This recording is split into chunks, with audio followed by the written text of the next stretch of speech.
Kul inna sholati wa nusuki wa mayaya wa mamati lillahi rabbil alamin. Sesungguhnya sholatku, ibadahku, hidupku, matiku hanya untuk Allah. Saya gak mau gagal lagi. Saya pengen disayang Allah.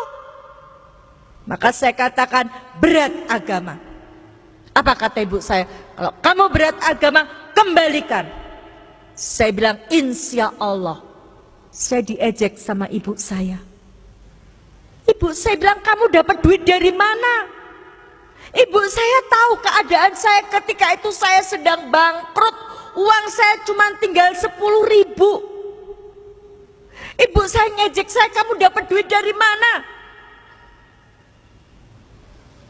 Bapak, ibu, saudara-saudaraku, ini bukan lagi antara orang tua dan anak. Tapi ini antara iman dan kafir.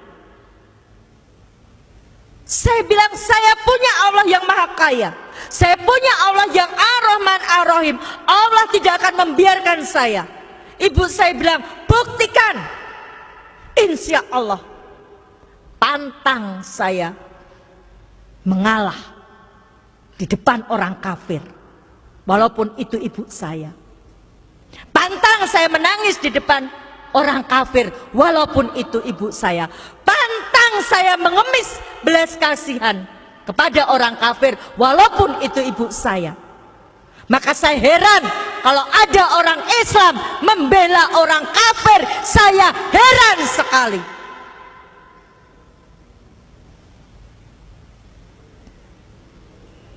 Apa enggak takut pengadilan Allah? Apalagi orang menghina Al-Quran dibela. Ngakunya Islam lagi. Ibu saya bilang buktikan. Dalam waktu 7 hari kamu bisa mengembalikan. Saya bilang insya Allah. Ya, ibu saya pergi. Pulang. Ibu bapak yang insya Allah dirahmati Allah. Lihat Quran surat Toha ayat 132. Dan perintahkanlah kepada keluargamu mendirikan sholat. Dan bersabarlah kamu mengerjakannya. Kami tidak meminta rezeki kepadamu, kata Allah. Kami yang memberi rezeki kepadamu. Saya sudah mempraktekkan ibu bapak ketika dalam keadaan yang sempit seperti itu. Surhat dong Allah. Hati-hati ya ibu curhat. Jangan asal curhat di depan TV. Curhat dong, Ma. Suami saya sudah sebulan tidak menafkahi saya. Orang dari Sabang sampai Merauke tahu suami ibu itu tidak menafkahi. Membuka aib di depan umum. Lihat, TV milik mereka. Ini untuk melecehkan kita, tapi banyak orang yang bangga. Gak sadar dibuka aibnya di depan umum. Curhat dong Allah kalau punya masalah. Saya ketika itu saya curhat sama Allah. Allah, engkau yang memberi hidayah pada saya. Sekarang saya dapat ujian begitu beratnya. Saya mohon pertolonganmu. Pertolongan Allah tidak uang langsung. Ketika itu jam 11 malam. Saya selesai sholat. Saya ingat. Saya ini sendiri. Saya butuh kekuatan. Suami saya baru saja habis meninggal. Seminggu suami saya meninggal. Orang tua saya seperti itu. Anak saya sudah meninggalkan saya juga. Anak saya sampai sekarang belum dapat hidayah. Saya sendiri. Saya butuh kekuatan. Saya butuh didoakan.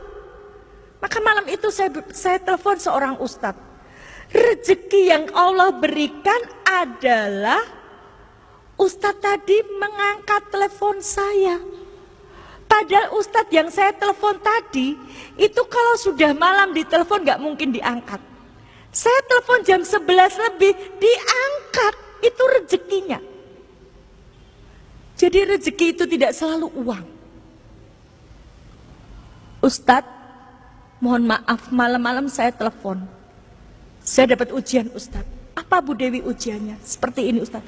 Saya mohon didoakan agar iman saya tidak goyah Ustadz. 2003 umur saya baru 4 tahun. Ustadz bilang istiqomah ya Bu Dewi. Jangan tinggalkan Islam. Insya Allah Ustadz. Saya sudah tidak bisa berpikir, ibu saya cuma ngasih waktu seminggu. Usaha saya bangkrut, rumah kreditan, saya nggak punya sertifikat. Posisi saya ketika itu posisi tidak enak. Di Kristen saya dikucilkan. Di Islam saya belum dipercaya. Bahkan yang sangat menyakitkan ketika itu, saya mencoba mencari pinjaman ke koperasi tempat saya bekerja.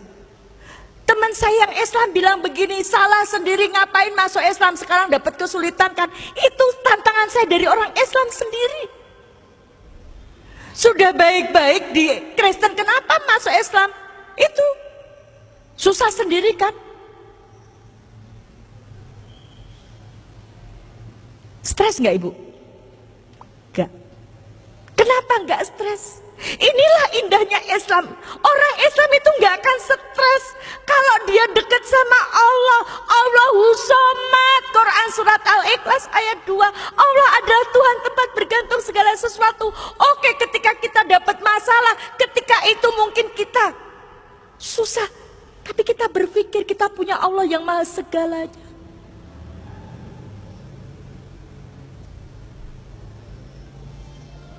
Solusinya apa ibu bapak? Senin malam saya telepon Ustadz, Selasa pagi sholat, berdoa, subuh, duhur, asar, maghrib, isya. Sudah Selasa tinggal 5 hari saya belum dapat solusi. Jam 8 malam ada mobil berhenti depan rumah saya. Ada seorang ibu datang, Bu Dewi saya disuruh Ustadz ke sini, ada apa ibu? Tadi siang Ustadz pada rapat. Ustadz cerita masalahnya Bu Dewi. Terus salah satu Ustadz punya kenalan Ahnia. Ustadz tadi telepon ke Ahnia. Ahnia tadi minjamin Bu Dewi uang 100 juta. 100 juta jangka 1 malam. Sampai detik ini saya tidak kenal siapa orangnya. Kenapa? Karena semua transaksi lewat Ustadz, beliau tidak mau saya kenal, takut hilang ikhlasnya. Siapa yang memberi solusi? Ditepati nggak janji Allah? Takwa, diberi solusi, dimudahkan urusannya, diberi rezeki. Syaratnya takwa dulu. Maka di bulan Ramadan ini kita digembleng jadi orang takwa, taat gak sama Allah, mau gak meninggalkan larangannya Allah, kita digembleng. Mari Bapak Ibu yang sudah Islam sejak lahir, kita gak tahu umur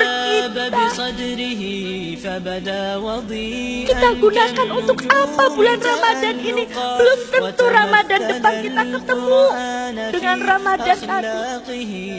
Ini sudah hari yang ke-16. Sudah seberapa kita membaca Al-Quran? Apakah kita masih dengan sengaja meninggalkan sholat-sholat kita? Ibu bapak yang insya Allah dirahmati Allah, saya sudah membuktikan ketika menomorsatukan Allah, Allah yang menolong. Harta saya sudah saya pertaruhkan untuk agama Islam ini. Saya lebih pilih Islam. Lapangkanlah dada kami dengan karunia iman dan indahnya tawakal padamu. Hidupkan dengan ma'rifatmu, matikan dalam syahid di jalanmu. Engkaulah pelindung dan pembela.